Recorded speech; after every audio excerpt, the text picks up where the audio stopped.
เชื่อว่าหลายๆท่านจะยังบ่ฮู้แน่นอนว่าเวียกงานข้อมูลข่าวสารสินเชื่อนั้นมีความสำคัญแนวใดแด่แล้วเป็นหยังจึงต้องมีเวียกงานนี้เนาะก็คือข้อมูลข่าวสารสินเชื่อหรือว่าเครดิตบิโรถ้าว่าบรรดาท่านเนาะไปค้นอยู่ในอินเทอร์เน็ตก็จะฮู้ว่าเวียกนี้เนาะทุกๆประเทศแม่นจะต้องมีซึ่งเพิ่นกำหนดให้ว่าต้องมีเนาะย้อนว่ามีความสำคัญหลาย และสาเหตุที่ว่ามีความสำคัญก็ย้อนว่าในประเทศที่มีการพัฒนาเนาะหรือว่าเริ่มมีการพัฒนาก็จะมี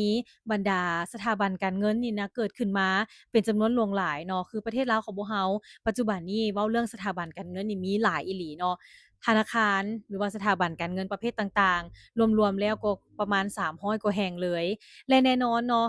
บุคคลหรือว่าคนทั่วไปบริษัทต่างๆก็มีความต้องการอยากจะเข้าหาสินเชื่อ เป็นจำนวนหลายขึ้นเพื่อมารับใช้ให้แก่การดำรงชีวิตของตัวเองเนาะซื้อทรัพย์สินหรือว่าการดำเนินธุรกิจนั่นเองซึ่งในเมื่อก่อนที่จะมีเวียกงานข้อมูลข่าวสารสินเชื่อเนาะการปล่อยสินเชื่อของบรรดาสถาบันการเงินก็มีความยุ่งยากหลายเพราะว่าก่อนจะปล่อยลูกค้ารายหนึ่งนี่เนาะต้องได้ไปลงเก็บกำข้อมูลไปเบิ่งบ้านเบิ่งเรือนแล้วก็ไปถามนายบ้านว่าบุคคลผู้นี้นี่เรามีหนี้อยู่ไสหลายบ่ พฤติกรรมเราเป็นคนแนวใดเนาะเป็นคนแนวใดมีเวียกเฮ็ดงานทำบ่อิหยังต่างๆซึ่งใช้เวลาดนเนาะก่อนจะเก็บข้อมูลแล้วก่อนจะมาวิเคราะห์ความเสี่ยงก่อนปล่อยสินเชื่อแบบนี้แล้วก็บ่ฮู้ว่าข้อมูลที่ตัวเองไปเก็บไปเอานั้นจะเป็นข้อมูลที่ถูกต้องหรือบ่อีกเพราะว่าเป็นการบอกเล่า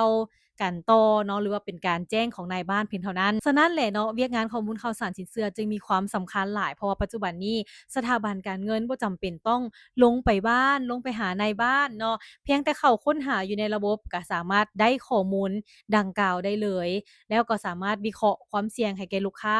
วิเคราะห์ว่าข้อยจะปล่อยให้ผู้นี้บ่หรือว่าบ่ปล่อยแล้วจากนั้นเนาะถ้าว่าบุคคลหรือว่าลูกค้ารายนั้นมีพฤติกรรมที่มีการชำระดีก็อาจจะมีนโยบายให้บ่ว่าจะเป็นอัตราดอกเบี้ยที่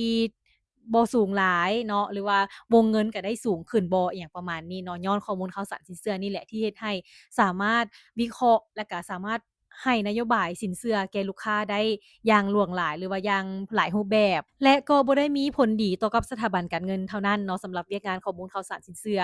สำหรับประชาชนบุคคลทั่วไปก็มีผลดีคือกันเพราะว่าถ้าหากเรามีเครดิตดีแน่นอนเวลาที่เราเข้าไปขอเงินกู้เข้าไปขอสินเชื่อกับสถาบันการเงินเราก็จะถูกวิเคราะห์หรือว่าพิจารณาปล่อยสินเชื่อให้เราได้ไวขึ้นเนาะได้ง่ายขึ้นอาจจะได้วงเงินที่หลายขึ้นอาจจะได้ดอกเบี้ยที่ดีขึ้น แต่ถ้าแน่นอนเนาะถ้าเรามีประวัติการชำระหนี้บ่ดีอันนี้เราก็ต้องได้ยอมรับเนาะในจุดนี้และนอกจากนั้นแล้วก็ยังเฮ็ดให้ประชาชนนี่มีวินัยในการชำระเงินหลายขึ้นเนาะเพราะว่าบางคนนี่ที่บ่ชำระเงินเนาะหรือว่าชำระช้าก็แล้วแต่บ่แม่นคนที่บ่มีเงินเนาะลูกค้าบางคนก็เป็นคนที่มีเงินหลายเลยแหละแต่ว่าก็พยายามหลีกเลี่ยงที่จะบ่อยากจ่ายบ่อยากชำระเอาเงินไปหมุนก่อนบ่หรือว่าตั้งบ่อยากจ่ายแท้ๆเนาะเอาเงินหมู่มาแล้วตั้งบ่อยากจ่ายแท้ๆ แต่ว่านับจากมีข้อมูลข่าวสารสินเชื่อตัวนี้